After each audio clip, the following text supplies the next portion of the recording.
Finally वो subject आ गया जिसका बहुत स्टूडेंट्स को इंतज़ार था एंड डर भी था कि फ़िज़िक्स भैया किस तरीके का पेपर यहाँ पे सेट होगा, क्या पेपर टफ होगा, क्या क्वेश्चंस ट्रिकी आएंगे। ठीक है, तो फिज़िक्स फाइनली आ गया और अपने लेगेसी को मेंटेन करते हुए जो हमने पिछले 5 पेपर से तुम्हारे साथ किए हैं कि यार हम यहाँ पे इग्नाइट पेपर्स तुम्हें प्रोवाइड कर रहे थे। ठीक है, जिसमें से बहुत सारे क्वेश्चंस तुम्हारे बोर्ड एग्जाम्स में आए, वेरिएशंस के साथ आए या फिर डायरेक्ट या इनडायरेक्ट तरीके से क्वेश्चंस तुम्हें सेम दिख रहे थे एंड हज़ारों स्टूडेंट्स को उन पेपर्स से हेल्प हुआ है। ठीक है, जिन लोगों को नहीं पता इग्नाइट पेपर्स क्या है, इग्नाइट पेपर्स बेसिकली हम तुम्हें हर सब्जेक्ट के लिए 5 पेपर्स यहाँ पे प्रोवाइड करते हैं जो कि इंडिया के टॉप 10 to 20 स्कूल्स के हमने प्री बोर्ड्स पेपर को एनालाइज किया, लास्ट 10 ईयर्स के पेपर्स को एनालाइज किया, तुम्हारे स्पेसिमेन पेपर को देखा है। ठीक है, इस बार से तुम्हारे यार कॉम्पिटेंसी बेस्ड क्वेश्चंस को इंक्लूड करना था, उन चीज़ों को ध्यान रखते हुए यहाँ पे हमने 5 पेपर्स बनाए। एंड क्या 100% पेपर यहीं से बनेगा? बिल्कुल नहीं, ऐसा नहीं है।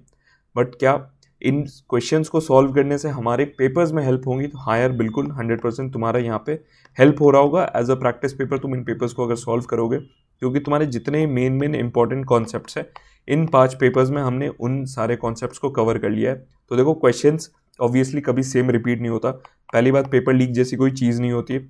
अगर कोई प्लेटफॉर्म, मेरा ही प्लेटफॉर्म या दूसरा प्लेटफॉर्म ये क्लेम कर रहा है कि same as it is question आ जाएगा, तो पहली बात ये ICSE है, ऐसा नहीं हो सकता। ठीक है, थोड़े वेरिएशंस के साथ तुम्हें क्वेश्चंस दिखेंगे, बट जितने इंपॉर्टेंट कॉन्सेप्ट्स हमने यहाँ पे इन पेपर्स में इंक्लूड किया है वही कहीं ना कहीं तुम्हें उसी टाइप के क्वेश्चंस तुम्हारे बोर्ड एग्जाम्स में देखने को मिल रहे होंगे। ठीक है, तो यहाँ पे तुम्हें 5 पेपर्स मिल जाएंगे, इन पेपर्स को तुम्हें सॉल्व करना है। ठीक है, जितने तुम्हारे डायग्राम बेस्ड क्वेश्चंस हो गए, न्यूमेरिकल्स हो गए, हर एक टाइप के क्वेश्चंस को हमने यहाँ पे इंक्लूड किया और ये सारे इंपॉर्टेंट क्वेश्चंस है। और जैसा मैं हमेशा बताता, जैसे ये 2 घंटे का है कि 2 घंटे में तुम्हारे पेपर में मिलेगा, बट हमें क्या टारगेट रखना है कि 1.5 आवर्स में हमें टाइमर लगा के इन्हें सॉल्व करना है कि तुम यूज टू हो जाओ कि 1.5 आवर्स में कंप्लीट करना है, ताकि तुम्हें रिवीजन का टाइम मिल सके। ठीक है, तो यही 5 पेपर्स, इन 5 पेपर्स को सॉल्व करो, अच्छे से ईमानदारी से सॉल्व करो।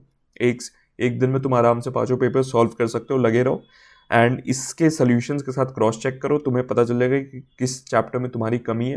देन उन चैप्टर्स पे थोड़ा ध्यान देना एंड रिवीजन के लिए जैसे तुम्हें पता होगा फ्री 1 पेज नोट्स एंड तुम्हारे MCQs एंड तुम्हारे रिवीजन नोट्स, हर एक चीज़ तुम्हें 20 लर्नर्स एप्लीकेशन पे मिल जाएगा और उसका लिंक डिस्क्रिप्शन में मिल जाएगा, वहाँ से जाके रिवाइज कर सकते हो। देन इन पेपर्स को सॉल्व करना।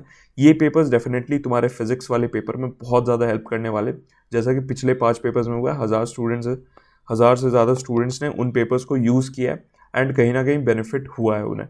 ठीक है, तो इन 5 पेपर्स को सॉल्व करना प्रैक्टिस पर्पज़ के लिए एंड रिवीजन का देखो ये बेस्ट तरीका होता है, क्योंकि सिर्फ नोट्स खोल के बैठे रहोगे तो कुछ भी नहीं होने वाला जब तक सॉल्व नहीं करोगे।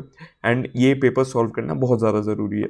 ठीक है, तो इसका लिंक तुम्हें डिस्क्रिप्शन में मिल जाएगा, वहाँ से जाकर तुम इसे एक्सेस कर सकते हो या फिर डायरेक्ट 20 लर्नर्स एप्लीकेशन से भी एक्सेस कर सकते हो। तो यही था इस वीडियो के लिए। कोई भी तुम्हें डाउट हो तो कमेंट सेक्शन में पूछ सकते हो। Thank you so much for watching.